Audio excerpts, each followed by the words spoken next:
Hi friends, కొత్త వీడియోతో మళ్ళీ మీ ముందుకు వచ్చేసాను. విమానంలో ఎయిర్ హోస్టెస్తో ఏం జరుగుతుందో మీకు తెలుసా? ఎయిర్ హోస్టెస్ గురించి ఎవరికి తెలియని 10 ప్రత్యేకమైన విషయాలను బహుశా మీరు ఎప్పుడు విని ఉండకపోవచ్చు. కానీ మీరు వీటిని విన్నంటే ఖచ్చితంగా షాక్ అవుతారు. ఫ్రెండ్స్, ఒక విధంగా చూసుకుంటే ఫ్లైట్ వేరే ప్రపంచం. ఫ్లైట్లో వివిధ నియమ నిబంధనలు అయితే ఉంటాయి. కానీ ఏదైనా విమానాన్ని మేనేజ్ చేసే బాధ్యత ఫ్లైట్ అటెండెంట్ పైనే ఉంటుంది. ఈ అందమైన అమ్మాయిలే ఫ్లైట్లోని చాలా విషయాలను మేనేజ్ చేస్తారు.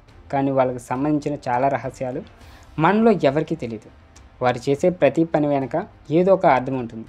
అయితే ఈరోజు ఈ వీడియోలో ఎయిర్ హోస్టెస్తో పాటు విమానంలో జరిగే అన్ని రహస్యాల గురించి ఈ వీడియోలో తెలుసుకునే ప్రయత్నం చేద్దాం.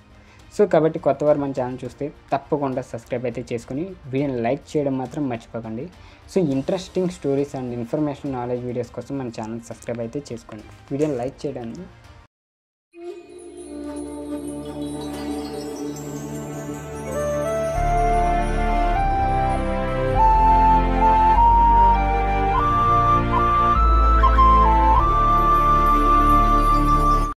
ఫ్రెండ్స్, మీరు ఫ్లైట్లో వెళ్ళేటప్పుడు ఆ సమయంలో మిమ్మల్ని ఎవరు స్వాగతిస్తారు? ఈ ఫ్లైట్లో అటెండెంట్లు చిరునవ్వుతో ఫ్లైట్ ఎక్కే ప్రతి ఒక్కరిని స్వాగతిస్తారు. అయితే ఈ అందమైన అమ్మాయిలు నవ్వుతూ పలకరించడాన్ని చూసి చాలామంది యువకులు మిమ్మల్ని నవ్వుతూ చూస్తుంది కనుక ఆమె మిమ్మల్ని ప్రేమిస్తుందని కలవకు అంటారు. కానీ ఈరోజు నేను మీకు వారి చిరునవ్వు అనుకున్న నిజం ఏంటో చెప్తాను. సో మీరు నమ్మరు, కానీ ఈ ఫ్లైట్ అటెండెంట్లో మీకు స్వాగతం పలకడానికి మాత్రమే మీరు డోర్ దగ్గర నిల్చోరని మీరు భావిస్తే అది మాత్రం ఖచ్చితంగా మీ పొరపాటు అవుతుంది. నిజానికి ఈ ఎయిర్ హోస్టెస్ మిమ్మల్ని లేదా ప్రయాణికుడైనా స్వాగతించడానికి నిలబడరు. అంటే ఆమె చిరునవ్వుతో ముఖంతో ప్రయాణికులను లెక్క పెడుతుంది. విషయం ఏంటంటే వీళ్ళని ముందు ఉంచి ఎక్కడ వ్యక్తులను లెక్కించకుండా ఎల్లప్పుడూ చేతులను వెనక నుంచి కౌంట్ చేయాలని వారికి ట్రైనింగ్లో నేర్పిస్తారు. ముందు నుంచి వీళ్ళ సహాయం చేసి లెక్కిస్తే ఎవరు ఖచ్చితంగా దాన్ని తప్పుగా అనుకుంటారని. ఒక ఫ్లైట్ అటెండెంట్ విమానంలో ప్రయాణించడానికి బయలుదేరేటప్పుడు ఆమె చాలా రోజులు తన ఇంటి నుంచి దూరంగా ఉండవలసి ఉంటుందని మనందరికీ తెలుసు. అటువంటి పరిస్థితుల్లో వాళ్లకు ఎటువంటి కుటుంబ జీవితం మిగలదు. కావున జనరల్లీ మోస్ట్ ఫ్లైట్ల అటెండెంట్లు అయితే ఫ్లైట్ పైలట్తో అయితే ప్రేమలో పడతారు. వినడానికి కాస్త విచిత్రంగా అనిపించినా ఇది నిజం. ఈ అందమైన అమ్మాయిలు ఎల్లప్పుడూ పైలట్లతోనే కలిసి ఉంటారు. వారంతా ఒకే హోటల్లో స్టే చేస్తూ ఉంటారు. ఎటువంటి పరిస్థితుల్లో అయినా జనరల్ పైలట్లతో అందమైన అమ్మాయిలు ప్రేమలో పెడతారు. అయితే ఇలాంటి విషయాలను ఆమె ఎవరితోనూ పంచుకోదు. మీరు కూడా అర్థం చేసుకోవాలి. ఎందుకంటే ఆమె రిలేషన్షిప్లో ఉందని కంపెనీకి తెలిస్తే లేదా పెళ్లి చేసుకోవాలని ఉందని తెలిసిన వెంటనే కంపెనీ వాళ్ళు వీళ్ళ జాబ్ నుండి తీసేస్తుంది.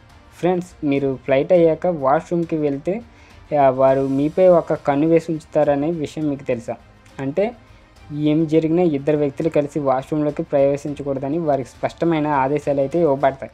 ఎందుకంటే ఒక అబ్బాయి ఒక అమ్మాయి లోపల ప్రవేశించి ఇలాంటివి చేస్తే ఎవరు బాధ్యత తీసుకుంటారు? అందుకే ఫ్లైట్ అటెండెంట్ యొక్క కళ్ళు మీ మీదనే ఉంటాయి.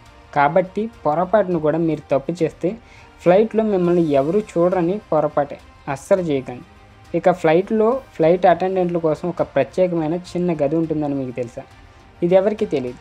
ఈ గదిలో టీవీ కూడా ఉంటుంది అండ్ పడుకోవడానికి బెడ్స్ కూడా ఉంటాయి. అయితే ఫ్లైట్ అటెండెంట్లు ఒక్కొక్కరుగా ఆ గదిలోకి వెళ్ళి విశ్రాంతి తీసుకుంటారు. అంటే కొన్నిసార్లు పైలట్లు కూడా ఆ గదిలోకి వస్తారు. ఎందుకంటే సుదూర మార్గాల్లో ఫ్లైట్ను ఆటోమేటిక్ మోడ్లో పెట్టి ఆ గదిలో విశ్రాంతి తీసుకుంటారు. ఇక్కడ అందరినీ ఆశ్చర్యపరిచే మరో విషయం ఏంటంటే ఫ్లైట్ లోపల వరకు వైఫై కూడా ఉంటుంది. ఇక వర్క్ ఫినిష్ చేసిన తర్వాత హాయిగా కూర్చున్నప్పుడు ఈ ఫ్లైట్ అటెండెంట్లు ఇంటర్నెట్ వినియోగించి వీడియోలు లేదా ఏదైనా చూడవచ్చు. ఫ్రెండ్స్, ఫ్లైట్ అటెండెంట్లు అమ్మాయిలే కాదు అని తప్పుగా భావించిన వారందరినీ ఆట పట్టడానికి ట్రై చేయవద్దు. ఎందుకంటే వీళ్ళందరికీ ఫైటింగ్ యొక్క ట్రైనింగ్ ఇస్తారు. అంటే ఒకవేళ మీ ఉద్దేశం చెడ్డదైతే మీ పని అయిపోయినట్లే. కావున ఫ్లైట్ అటెండెంట్లతో అసభ్యకరంగా ప్రవర్తించకండి. అది మీకే ప్రమాదకరం. అంతేకాకుండా వారితో తప్పుగా ప్రవర్తించి దొరికిపోయి ఒక్కసారి బ్లాక్ లిస్ట్లో పడితే మీరు విమానంలో ప్రయాణించలేరు. కావున ఇలాంటి వాటికి దూరంగా ఉండటం చాలా వరకు మంచిది. అయితే ఇది చాలా కూల్ జాబ్ అని పెద్దగా కష్టపడాల్సిన అవసరం లేదని, దేశ విదేశాలు కూడా పర్యటించే అవకాశం లభిస్తుందని మీరు అనుకుంటారు.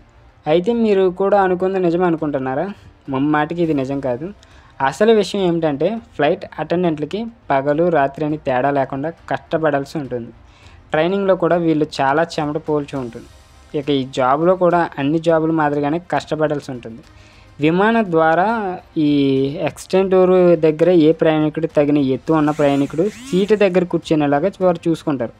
అటెండెంట్ల యొక్క వాళ్ళ దృష్టి కాంప్లిమెంటరీ విషయాలపై కూడా ఎల్లప్పుడూ ఉంటుంది. విమానంలో ప్రయాణించే ప్రయాణికులు మాస్కులు ఫ్రీగా ఇవ్వబడతాయి. అయితే ప్రయాణికులకు విమానంలో అందించే కాంప్లిమెంటరీ వస్తువులపై వీళ్ళు ఎప్పుడూ ఒక కన్నేసి ఉంచుతారు. ఎందుకంటే కొన్ని పరిస్థితుల్లో చాలామంది ప్యాసింజర్స్ తమకు లభించే ఉచిత వస్తువుల గురించి ఫ్లైట్ అటెండెంట్తో ఆగ్వాదానికి అయితే దిగుతారు. ఫ్రెండ్స్, ఎవరైనా ఒక అమ్మాయి ఫ్లైట్ అటెండెంట్గా అవ్వాలనుకుంటే ఆమె ఎత్తు 5.9 ఫీట్స్ వరకు అయితే ఉండాలి. ఎందుకంటే ఈ హైట్లో ఉన్నవారికి లేదా ఇంతకంటే ఎక్కువ హైట్ ఉన్నవారికి మాత్రమే ఫ్లైట్ క్యాబిన్లో లాకర్ల వరకు చేతులు అందుతాయి. అందుచేతనే ఎయిర్లైన్స్ కంపెనీలన్నీ దీన్ని ఖచ్చితమైన హైట్గా నిర్ణయించాయి.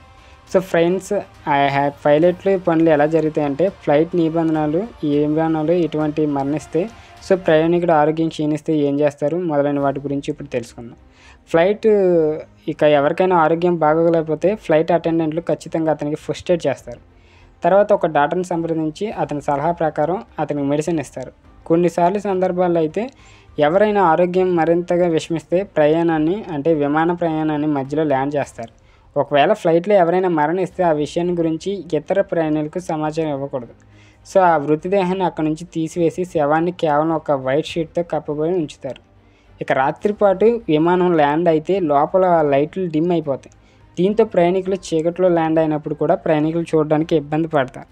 ఇక లేదంటే విమానంలో ప్రకాశవంతమైన లైట్లు ఉండి రాత్రి వేళ విమానం ఎక్కితే సో విమానం దిగే వరకు చూడండి ఇబ్బంది పడే అవకాశం ఉంటుంది. అంతేకాదు, సో ఇక్కడ మరో ముఖ్యమైన విషయం ఏంటంటే విమానంలో బెడ్షీట్లు ట్రైన్లు తాజా ఉండవు.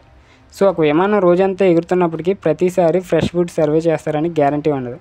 ప్రయాణం ముగిసేటప్పుడల్లా తాజా బెడ్షీట్లు, ఫుడ్ సర్వింగ్ ట్రేలను అయితే ఉపయోగిస్తారని అనుకుంటే అది మీ మొదటికే పొరపాటు అవుతుంది. ప్రయాణం ముగిసిన తర్వాత కూడా ఆ బెడ్షీట్ని కేవలం మడత పెట్టి అలా లాగి పెట్టేస్తారు. వాటిని తదుపరి ప్రయాణానికి అయితే వాడతారు. రోజంతా ఒక విమానం అటు ఇటు తిరుగుతూనే ఉంటుంది. అయితే ప్రయాణం పూర్తయ్యేటప్పుడల్లా క్రమం తప్పకుండా విమానంలో శుభ్రపరుస్తారు. కొన్నిసార్లు టేబుల్స్ని ఫస్ట్ క్లాస్ ఏదైతే ఉంటుందో దాంట్లో చేస్తారని నమ్మకం లేదు. చాలాసార్లు రోజంతా ఒకే గుడ్డతో అన్ని టేబుల్ని శుభ్రం చేస్తారు.